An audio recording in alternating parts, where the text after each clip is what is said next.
Terminamos o bloco anterior falando na influência da temperatura na velocidade. E eu disse que nós temos aí um exemplo que é incontestável. Aí na sua casa, você tem um monte de alimentos, né?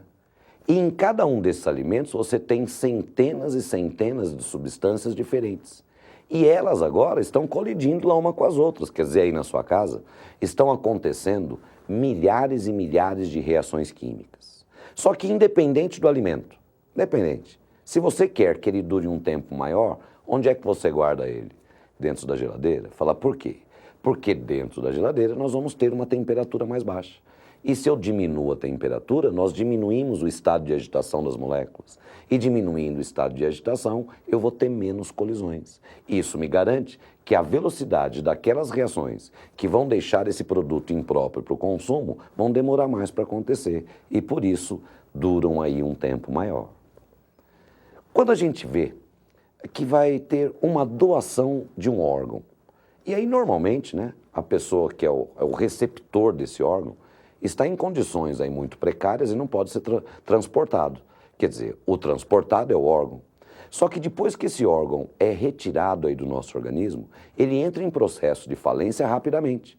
Então eu tenho que garantir condições para que as reações que fazem esse órgão entrar aí em falência demore o maior tempo possível para acontecer. Quer dizer, para esse órgão chegar ao receptor em condições de ser transplantado.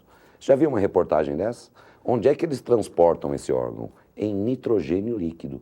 Falar, por que é colocado em nitrogênio líquido? O nitrogênio nas condições ambientes é uma substância gasosa. E para passar ao estado líquido, nós temos que diminuir a temperatura a 196 graus Celsius abaixo de zero. Quer dizer, esse órgão vai ser transportado numa temperatura extremamente baixa para que as reações aconteçam com a menor velocidade possível, como eu disse, para chegar aí em condições de ser transplantado aí no receptor. Um quarto fator que nós temos que estudar é a superfície de contato. Só que a superfície de contato é mais enxergar do que entender. Acompanhe aí na tela. Nós temos esses dois recipientes, onde no primeiro nós vamos colocar um cubo de gelo que tem a massa de 100 gramas. No outro recipiente, nós vamos colocar também 100 gramas de gelo, só que o gelo picado.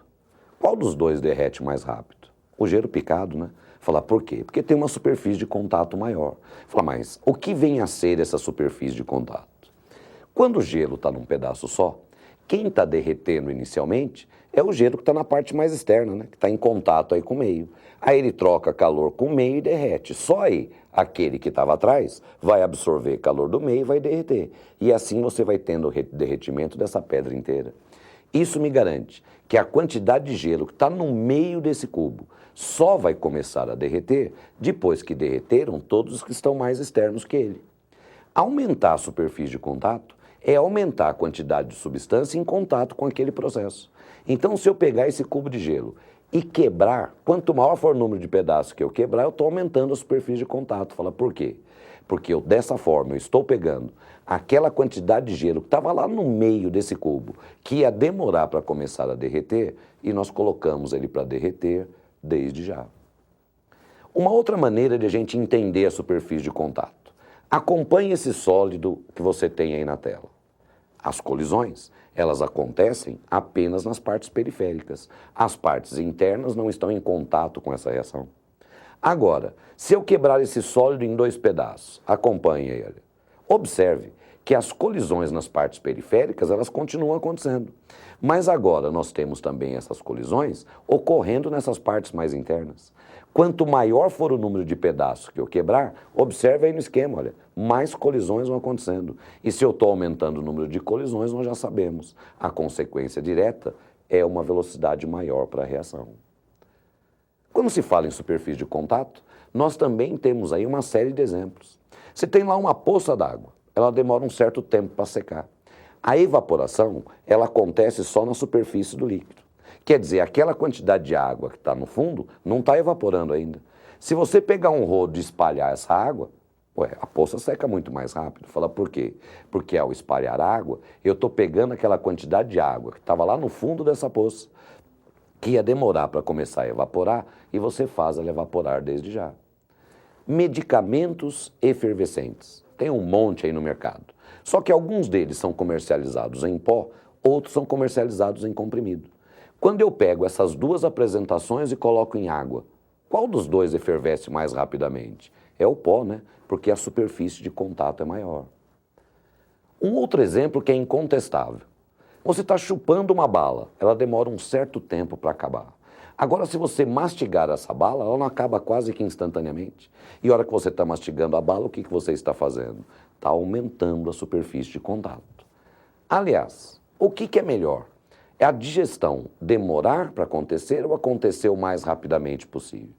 Para você me responder essa pergunta, é só você lembrar daquela vez que você comeu uma feijoada e demorou para fazer a digestão. Te fez bem ou te fez mal? Fez mal, né? Quer dizer, a digestão, quanto mais rapidamente ocorrer, melhor. E para eu ajudar o meu organismo, para que tenha essa digestão acontecendo com a maior velocidade possível, eu começo com a mastigação.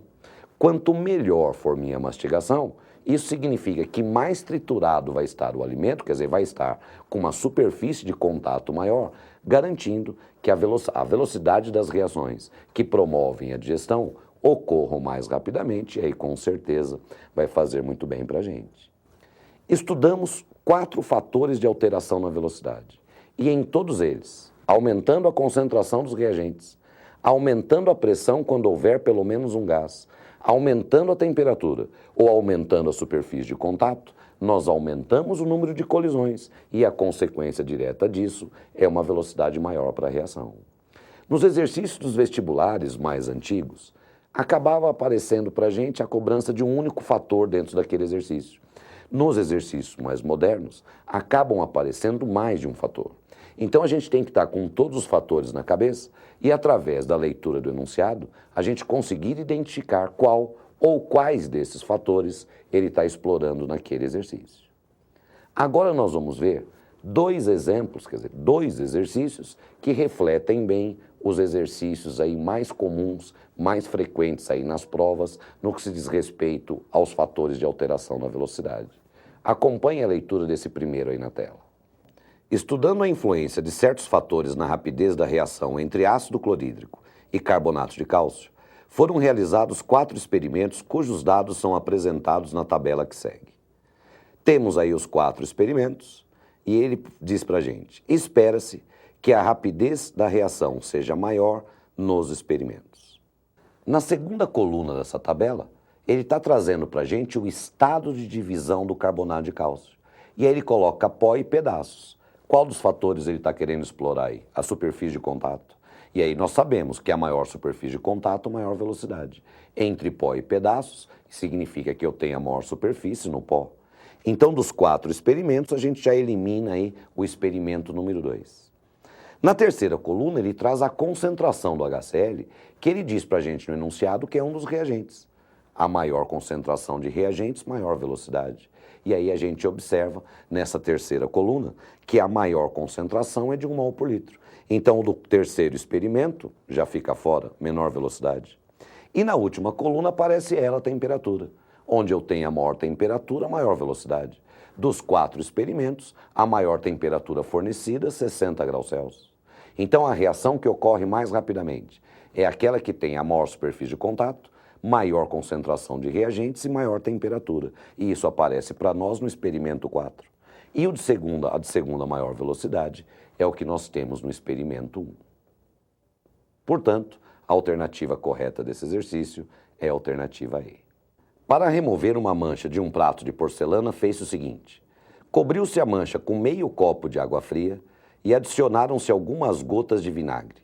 Deixou-se por uma noite. No dia seguinte, a mancha havia clareado levemente. Usando apenas água e vinagre, sugira 2 alterações no procedimento, de tal modo que a remoção da mancha possa ocorrer em menor tempo. Justifique cada uma das alterações propostas. O enunciado nos diz que pegou um prato de porcelana que tinha uma mancha, colocou meio copo de água fria e algumas gotas de vinagre. No dia seguinte, a mancha havia clareado levemente. Aí ele está exigindo que se use apenas água e vinagre e está pedindo para a gente 2 alterações para que essa mancha desapareça em menor tempo, quer dizer, com maior velocidade. Se ele está me dizendo que usou água fria, ele está nos implorando que a gente tem que usar o quê? água quente. Disse que colocou algumas gotas de vinagre. Quer dizer, para eu aumentar a velocidade, tem que aumentar a concentração. Temos que colocar aí mais vinagre. Ou seja, para essa mancha desaparecer mais rapidamente, água quente e mais vinagre. Agora, a justificativa para qualquer um desses fatores é que aumentando a temperatura, aumentando a concentração dos reagentes, eu aumento o número de colisões e a consequência direta é uma velocidade maior para a reação. Por hoje é só.